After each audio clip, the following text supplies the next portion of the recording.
We've had a good week of training so far. You know, we're trying to, just continue to implement what we want to do in the game, preparing for what we might face.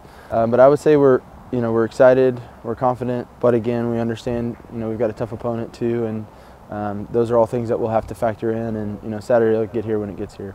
We'll definitely have our hands full, and we'll have to, focus, in all aspects of the game to, to try to limit them and play the way that we play. I think just our energy, just within the stadium. For me, I think, and for the team, we feed off of that. We use that, to try to push us on. And as the game gets longer and more difficult, I think that just really helps, and it makes it difficult for away teams to come in here and play.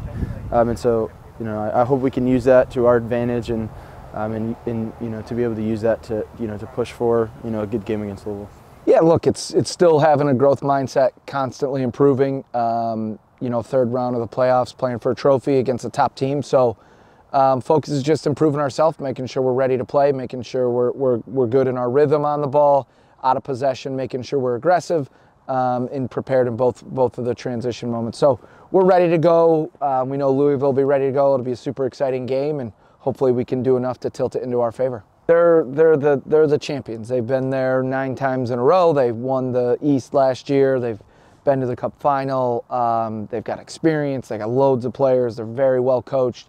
They're well drilled. But we're playing well as well. We're in good form. We're hitting a good rhythm, good stride. So I think it's going to be a 50-50 game. It'll be a tough game. Hopefully being at home can give us the advantage, but it's a conference championship game. It'll be 50-50 and see who makes the plays. We want to see selflessness. We want to see players being brave. We want to see them representing the black and yellow with pride and hunger and determination.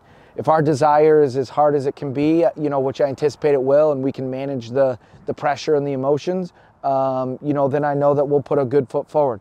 From there, like I said, it's a 50-50 match, and see who makes the plays and who can advance.